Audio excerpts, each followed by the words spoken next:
मुझे लगता है अब मुझे 1.5 घंटे बोलना है, तो सभी आराम से बैठ जाएं और पानी ले लें। मैं यहाँ आप सभी के साथ होने के लिए बहुत खुश हूँ। मुझे पता है मैं वही नहीं जिसे आप देखने आए हैं, लेकिन हम एक अहम और तनावपूर्ण समय में इकट्ठे हुए हैं, जब अमेरिका इजराइल गठबंधन, जिसे हम सब संजोते हैं, के लिए यह समय बहुत महत्वपूर्ण है। इसीलिए मैं बहुत आभारी हूँ। जोश और अमेलिया, एलेक्स, रिचर्ड, जॉनथन और नाउ जेरूसलम न्यूज़ सिंडिकेट के पूरे परिवार की, जिन्होंने हमें इस हफ्ते खूबसूरत यरूशलेम में एक साथ लाया। पिछले साल मुझे मार्क लेविन से पहले रखा गया था, जो मुश्किल था, लेकिन आज चुनौती और बढ़ गई। भले ही शेड्यूल बदल गया हो, ये सच में डराने वाला है। और ये मानते हुए कि हाल के दिन हम सभी के लिए, हल्के शब्दों में कहें तो, चुनौतीपूर्ण रहे हैं, फिर भी राष्ट्रपति ट्रंप के दूसरे कार्यकाल में कई बेहतरीन और अच्छी बातें भी हैं, जिनके लिए हम आभारी हो सकते हैं और होना भी चाहिए। और यही मेरी आज रात की थीम है। सबसे पहले और सबसे महत्वपूर्ण, राष्ट्रपति ट्रंप का प्रशासन वो विकल्प नहीं है जिसका हमें नवंबर 2024 में सामना करना पड़ा था। मुझे लगता है कि इसके बारे में मुझे बस इतना ही कहना था। फिर यह भी तथ्य है कि कल मेरा इजराइल जाने का सबसे अच्छा रास्ता अबू धाबी से एतिहाद एयरलाइंस के जरिए था, और यह सिर्फ इसलिए नहीं था क्योंकि यह दुनिया की बेहतरीन एयरलाइनों में से एक है, बल्कि मैं मानती हूँ कि मौजूदा खबरों के माहौल में मुझे थोड़ी राहत की जरूरत थी। मुझे नवंबर 2019 की वो बात याद है, जब मैं मनामा डायलॉग्स के लिए इजराइल से बहरीन गई थी। मुझे जाना पड़ा था Okay. I had the good. Tbilisi, Georgia के रास्ते, और इसमें लगभग 24 घंटे लग गए थे, और ये एतिहाद पर नहीं था।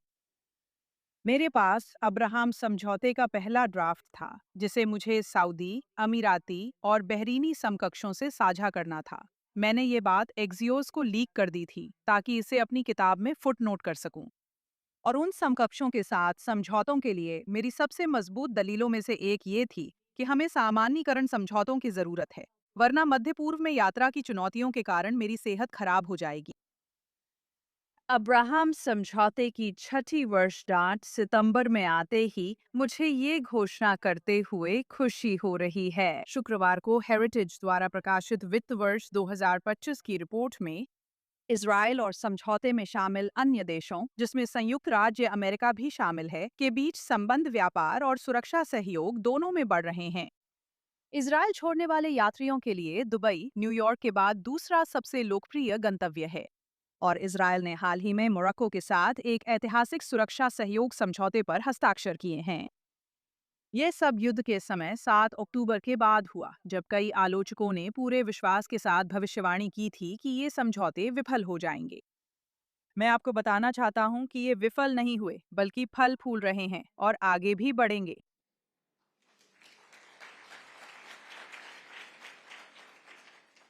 जैसा कि मेरे सहयोगी एशर फ्रेडमन और मैंने हाल ही में लिखा था, ये विस्तार इसलिए होगा क्योंकि संबंधित अन्य देशों का अपने हित हैं, जो संयुक्त राज्य अमेरिका और इसराइल के साथ साझेदारी से मिलने वाले अद्भुत लाभों को देख रहे हैं।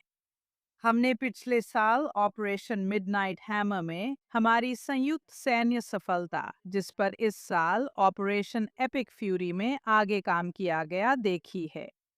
ये पढ़ना भावुक कर देने वाला था कि इजराइल ने अबू धाबी में आयरन डोम तैनात किया, जिसे आईडीएफ सैनिकों ने यूएई को ईरान की मिसाइलों से बचाने के लिए संचालित किया। सरकार के अंदर और बाहर अमेरिका इजराइल संबंधों पर हाल के वर्षों में काम करने वालों के लिए इन सफल संयुक्त अभियानों को देखना बेहद संतोषजनक रहा है, जिन्होंने हमारे गठबंधन को सिर्फ हमारी अलग अलग ताकतों के जोड़ से कहीं बढ़कर बना दिया है। हमने यही उम्मीद की थी। हमने पहले ही अंदाजा लगाया था। अब हमें पूरा यकीन है कि अमेरिका ने 40 वर्षों में इजराइल के साथ जो बनाया, वह बड़ी सफलता है। और इस शक्ति के प्रभाव न केवल तेहरान में देखे गए हैं, बल्कि मॉस्को और बीजिंग में भी। हवाना का तो जिक्र ही क्या। पिछले साल मेरी सहयोगी रॉब ग्रीनवे और मैंने अपने पहले ट्रंप कार्यकाल के दौरान किए गए काम के आधार पर एक रिपोर्ट प्रकाशित की थी, जो एक व्यापक अमेरिकी इजराइल रणनीति पर थी, और ये अमेरिका की पहली ऐसी रणनीति थी। राष्ट्रपति ट्रंप ने इसे दिसंबर 2020 में साइन किया था, पर हमारे उत्तराधिकारियों ने इसे कचरे में डाल दिया। जब 2023 में रॉब और मैं हेरिटेज में साथ थे, हमने इस परियोजना को फिर से शुरू कर नए युग की दिशा तय करने का फैसला किया। यही इस साल के JNS सम्मेलन का शीर्षक है। आधुनिक इजराइल राज्य की स्थापना के 100 साल पूरे होने वाले हैं, जो 2048 में हैं। मैं आप सभी के साथ इसका जश्न मनाने को उत्साहित हूँ।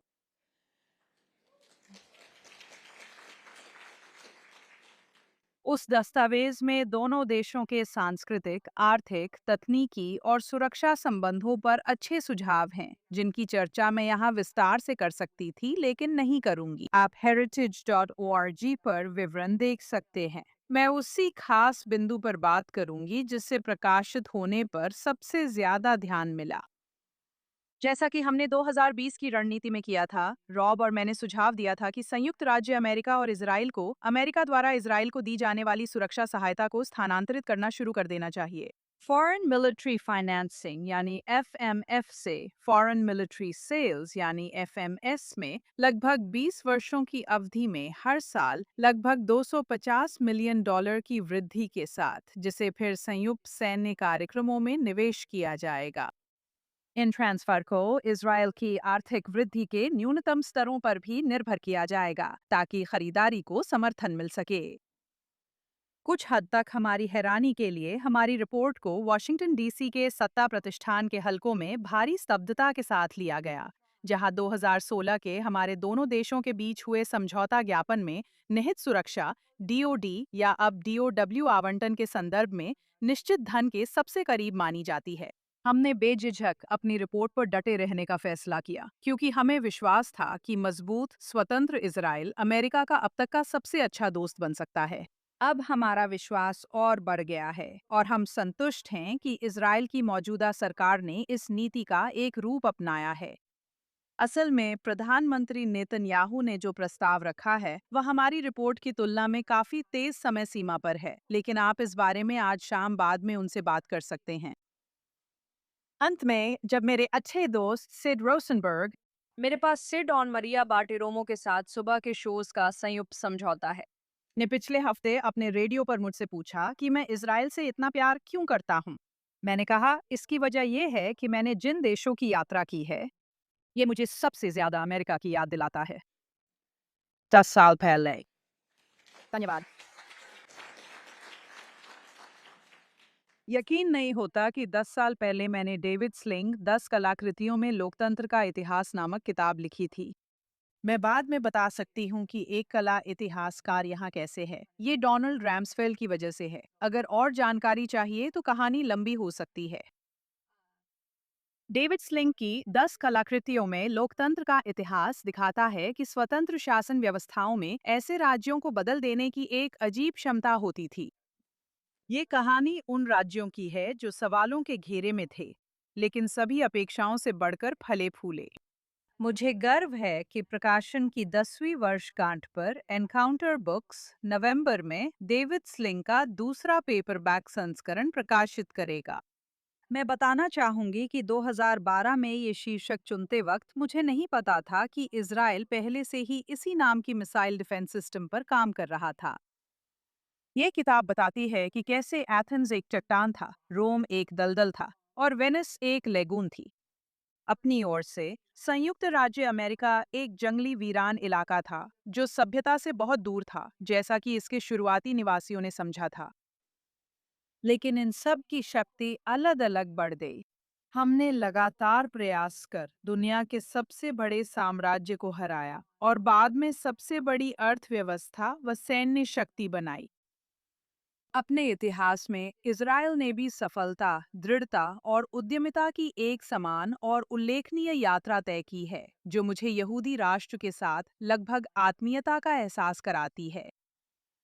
हाल के कठिन दिनों से अमेरिका और इज़राइल के आपसी लाभ के लिए आगे बढ़ने की नींव कमजोर नहीं होगी। मुझे दिल की गहराई से पता है कि सबसे अच्छा आना बाकी है। बहुत बहुत धन्यवाद।